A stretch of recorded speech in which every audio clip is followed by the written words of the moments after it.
What if Las Vegas was still standing, but 20 feet underwater? Imagine diving into the Mediterranean and finding casinos, luxury villas, thermal spas where emperors once plotted treason. All of it silent, frozen, claimed by the sea. This isn't hypothetical. This is Baiae, Rome's most notorious playground, where the empire's elite came to shed their togas and their morals, where conspiracy bred in marble bathhouses, where pleasure was pursued without limits, until the earth beneath it literally breathed and swallowed it whole. This is the story of the city that partied so hard, the volcano said enough. 1st century AD, the Gulf of Naples, 8 miles west of modern Naples, the most exclusive real estate in the Roman Empire. Baiae, say that name to any Roman, and they'd know exactly what you meant. Scandal, luxury, excess, freedom from the oppressive social codes of Rome. This wasn't just a resort town. It was an escape, a place where senators could be human, where empresses could be scandalous, where the rigid hierarchies of Roman society dissolved in hot spring vapors. The geography made it perfect. Natural volcanic hot springs bubbled up from the Phlegrine fields, a massive volcanic caldera. That makes Vesuvius look like an inconvenient hill. The springs were naturally heated to perfect bathing temperature, rich in minerals, believed to have healing properties. The Romans built an entire industry around them. Thermal baths, massive complexes with hot pools, cold pools, steam rooms, massage chambers. Engineering marvels that made modern spas look primitive. But the springs weren't the only attraction. The climate was perfect. Mediterranean warmth without Rome's summer brutality. Crystal clear water, pristine beaches, views of the bay that made you forget you had responsibilities back in the capital. And most importantly, distance. Baiae was far enough from Rome that what happened there stayed there, close enough that you could reach it in a day's travel. The perfect distance for plausible deniability. Every major figure in Roman history had a villa here. Julius Caesar, Augustus, Tiberius, Caligula, Nero, Hadrian. The wealthiest senators, the most powerful generals. The elite families who controlled the empire's fate, they all came to Baiae, and they all came for the same reason, to do things they couldn't do in Rome. Because Baiae had a reputation. What happened in Baiae made Vegas look like a monastery. To understand Baiae, you need to understand Roman society. In Rome, you were always being watched. Always being judged. Your reputation was everything. Senators had to project gravitas dignity, seriousness, moral authority. Women of elite families were expected to be modest, reserved, faithful. The entire social structure depended on people playing their assigned roles. But in Baiae, the roles came off like costumes. The poet Martial wrote about it. So did Cicero,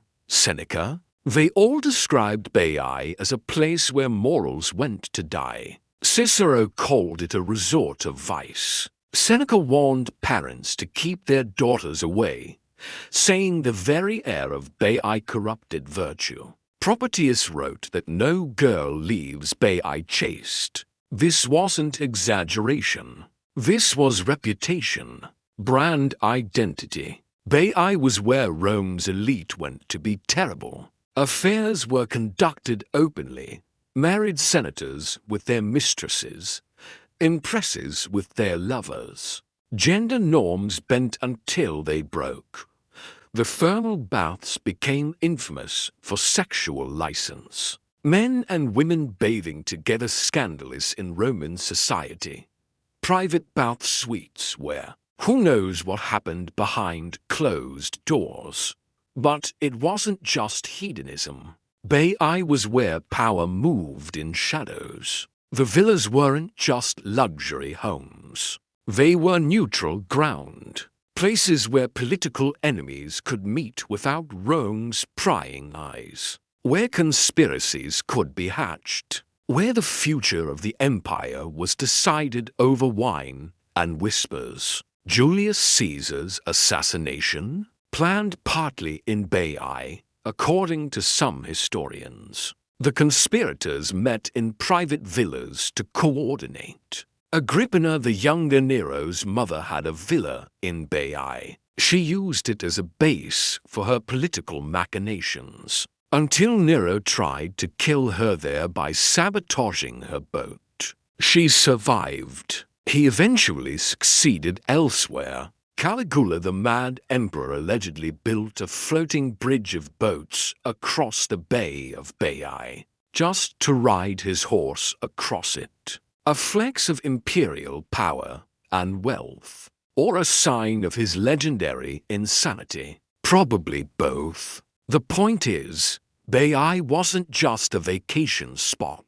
It was where Rome's elite came to be themselves, without the masks, without the performance. And what emerged when those masks came off? Ambition, betrayal, lust, conspiracy, violence. Everything the empire was built on, but couldn't acknowledge in public. Baiae was Rome's ID. The part of the empire that couldn't be spoken aloud but couldn't be denied. And the Romans built it to last forever. Massive villas stretching along the coastline, private docks for luxury boats, temples to Venus and Mercury, gods of love and commerce. Perfectly appropriate. But the real engineering marvel was the baths. The baths of Baiae weren't just bathhouses. They were architectural achievements that pushed Roman engineering to its limits. Multiple massive complexes. The baths of Mercury, the baths of Venus, the baths of Cassandra. Each one a miniature palace dedicated to water, heat, and luxury. The Romans pioneered hypocaust heating, hollow floors, where hot air from furnaces circulated beneath, warming the rooms above. Combined with the natural volcanic heat, they could maintain any temperature they wanted. Hot rooms, warm rooms, cold plunge pools, steam rooms, massage rooms, exercise areas. All of it fed by the volcanic springs and sophisticated plumbing systems that made modern spas look basic. But here's the innovation that really shows Roman ambition. Underwater viewing rooms. Glass windows set into the floors of villas, so you could look down and see fish swimming beneath your feet. The Romans invented underwater architecture. In the 1st century AD, they built platforms extending into the bay, supported by concrete piers, Roman concrete that could set underwater, a technology we only rediscovered in the modern era. These maritime villas built literally in the sea were status symbols, the ultimate flex. I'm so wealthy, I don't just own the coastline. I own the water itself. And they competed. Each new villa tried to outdo the last. Longer terraces, bigger windows, more elaborate decoration.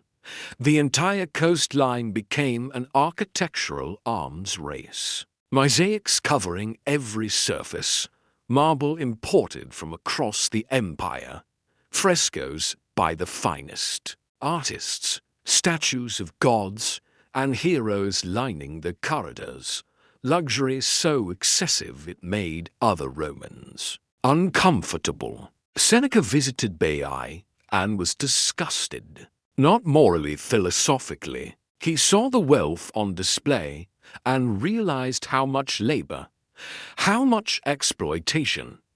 How many conquered people's resources went into building one man's beach house? But his objection didn't matter, because the elite didn't care. They kept building, kept competing, kept pushing the limits of what Roman engineering could do. They built an entire city dedicated to pleasure, to escape, to excess, and they built it on the mouth of a volcano, not metaphorically, literally. The Phlegrean fields, the volcanic caldera that provided those wonderful hot springs was, and is one of the most geologically unstable places in Europe.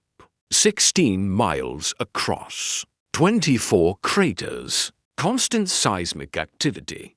The ground doesn't just shake, it breathes. The scientific term is Bradyseism, from the Greek brades, slow, and seism, movement. The ground rises and falls over time due to magma movement beneath, not violently like an earthquake, slowly, inches per year, feet per decade, but relentlessly. And the Romans knew this. They had to.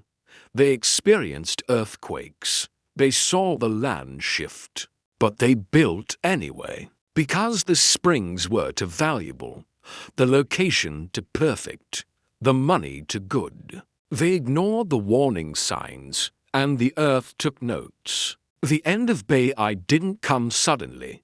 There was no Pompeii moment, no single catastrophic day. It was slow, inexorable, like watching someone drown in slow motion. The Bradyseism that created Baiae's springs also began to destroy it. Around the 4th century AD, the ground began to sink. Slowly at first, a few inches per year. Buildings needed repairs, foundations reinforced. No big deal, but it continued. The coastline receded.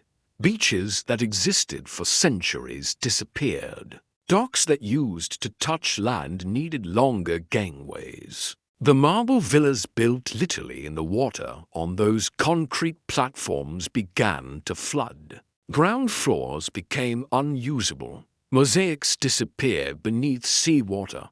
And it kept happening. By the medieval period, significant portions of the city were underwater. The thermal baths were abandoned. The villas collapsed or were stripped for building materials. The volcanic activity that made Baiae possible erased it. By the Renaissance, Baiae was a legend, ruins on the shore, and mysterious structures visible beneath the waves on calm days. Locals told stories about the cursed city, about Roman ghosts haunting the underwater palaces, about divine punishment for ancient sins. And they weren't entirely wrong about the last part. Because here's the thing about building your paradise on a volcano. The volcano doesn't care about your real estate. The Phlegrean fields are still active, still moving. Modern seismic monitoring shows constant micro-earthquakes. The ground rises and falls in cycles measured in decades. In 1538, the fields produced a new volcanic cone mountain woven in a single week of eruptions. Just to remind everyone that the caldera is very much alive. And Baiae, it kept sinking. Today, most of the ancient city lies between 5 and 20 feet underwater. Some structures are 50 feet down. The thermal baths where emperors conspired are now home to sea anemones. The villas where senators conducted affairs are covered in barnacles. The mosaics that cost fortunes are being slowly eroded by currents and marine life. It's a ghost town, but underwater, and it's hauntingly beautiful. The rediscovery of underwater Baiae is a modern archaeological miracle. For centuries, everyone knew ruins were there. Fishermen reported seeing columns and walls beneath their boats. Divers found statues. But systematic exploration didn't begin until the 1940s. And serious archaeological work didn't start until the 1960s. What they found was extraordinary. Entire villas, intact, streets, mosaics still in place, statues standing in courtyards, like they're waiting for their owners to return. The Temple of Venus, the Baths of Cassandra, the Nymphaeum of Emperor Claudius, private villas with their original floor plans still visible. All of it preserved by the water, protected from air, from looters, from time itself. Because here's the paradox. The thing that destroyed Baiae also saved it. If the city had remained on land, it would have been thoroughly plundered. The marble stripped, the mosaics pried up, the statues carted off to museums or private collections. But underwater, it was protected. Too difficult to reach for casual looting, too deep for most divers before modern equipment. So it sat there, waiting. And when modern archaeologists arrived with scuba gear and underwater cameras, they found a time capsule. In 2002, the Italian government declared the site a protected underwater archaeological park, the Parco Archeologico Sommaso di Baiae. You can dive it now if you're certified, if you get permission, if you follow strict conservation protocols. And what you see is surreal. You descend through clear Mediterranean water, and suddenly there's a street paved with ancient stones, leading to a villa with its walls still standing. You swim through rooms that once housed emperors. You see mosaics, geometric patterns, sea creatures, gods and goddesses still vibrant after 2,000 years underwater. You find statues, some still standing in their original positions, others toppled by currents or earthquakes, all of them covered in marine growth but still recognizable. You float over what used to be someone's luxury bath. Now it's a habitat for octopi and fish. It's beautiful and eerie and profound, because you're not just seeing ruins, you're seeing consequence. This is what happens when you build paradise on borrowed time. When you ignore the ground shifting beneath your feet because the view is too good to leave. Baiae is a monument to hubris, but it's also a monument to human ambition, to engineering brilliance, to the desire to create beauty and pleasure and comfort. The Romans looked at a volcanic caldera and said, "Let's build a city here." And they did. And it was magnificent for a while. Today, Baiae exists in three forms. First, there's the land portion, the ruins that stayed above water, the thermal bath complexes on the hillside, open to tourists. You can walk through the baths of Mercury, the baths of Venus, see the engineering, imagine the luxury. Second, there's the underwater archaeological park, the submerged city, accessible to divers. A ghostly vision of Rome's decadence,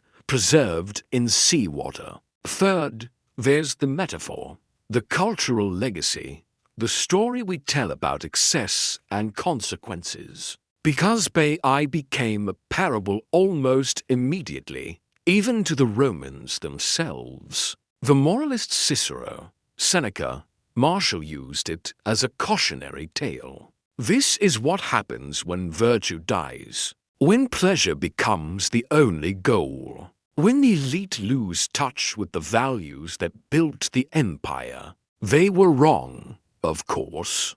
Baiae didn't cause Rome's decline. The empire had much bigger problems than one resort town's loose morals. But the metaphor stuck, and it resonates today. Because we have our own bias, our own playgrounds, where the powerful go to escape accountability, our own places built on unstable ground literally, or metaphorically, that we ignore because they're too profitable to abandon. Miami Beach, Dubai, Las Vegas itself, all built in places that make geologists nervous, all monuments to human ambition and engineering, all potentially temporary. And we know it, just like the Romans knew it.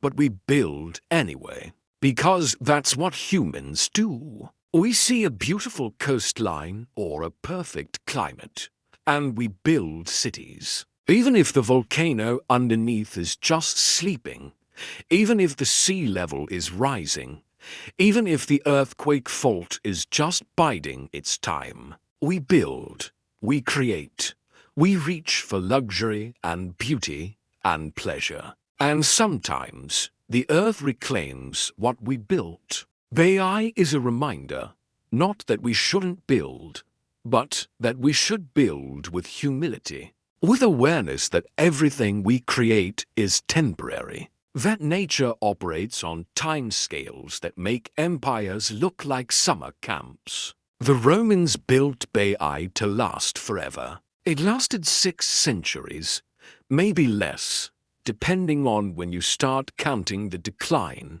not forever. But not nothing either. 6 centuries of pleasure equals, of scandal, of political intrigue, of human experience good and bad, noble and debauched, consequential and trivial. All of it now underwater, all of it preserved in unexpected ways. The statues still stand. The mosaics still shine. The walls still mark boundaries between rooms where history happened. And tourists and archaeologists still visit, still marvel, still learn. Because even in its destruction, Baiae teaches us something. About ambition, about hubris, about beauty, about time. About how even the most powerful empire can't control the ground beneath its feet. There's a statue in the underwater park, a nymph, or maybe Venus. The archaeologists aren't sure. She stands in what used to be a courtyard, maybe part of a temple, maybe part of a wealthy merchant's villa. Her arms are outstretched, like she's welcoming visitors or embracing the sea. Her face is serene, calm, untouched by the algae and barnacles covering her body. She's been underwater for over 1,500 years, and she's still beautiful. Divers visit her, take photographs, marvel at how well she's preserved. She's become the symbol of underwater Baiae, the guardian of the drowned city. And there's something perfect about that. Because she represents everything Baiae was: beauty, permanence, divine connection, human achievement, and everything it wasn't: eternal, untouchable, safe. The Romans built Baiae as a monument to pleasure, to the idea that if you're wealthy and powerful enough, you can have paradise. And they were right. For a while. But paradise has a shelf life, especially when it's built on a volcano. The earth breathed, the sea rose, and paradise sank. But it didn't disappear, it transformed. From playground to museum, from secret to revelation, from warning to wonder. The whispers of conspiracy that once echoed through marble halls are gone. But new whispers remain, the currents moving through empty rooms, the fish swimming through doorways, the algae slowly reclaiming what humans built. Nature's whispers, saying, "I always win, eventually." Baiae is underwater, but Baiae endures, not as its builders imagined, but in its own way, as a ghost, a memory, A lesson. A reminder that everything we build returns to the earth. And sometimes the earth takes it before we're ready. But the beauty we create, the architecture, the art, the human ambition to make something extraordinary, that survives even underwater, even 2,000 years later, even as a cautionary tale. Tea survives. If you love stories of lost civilizations and underwater archaeology, like, share, and subscribe for more history that literally went under, because the past isn't always buried. Sometimes it's just sleeping beneath the waves, waiting for us to dive deep enough to find it.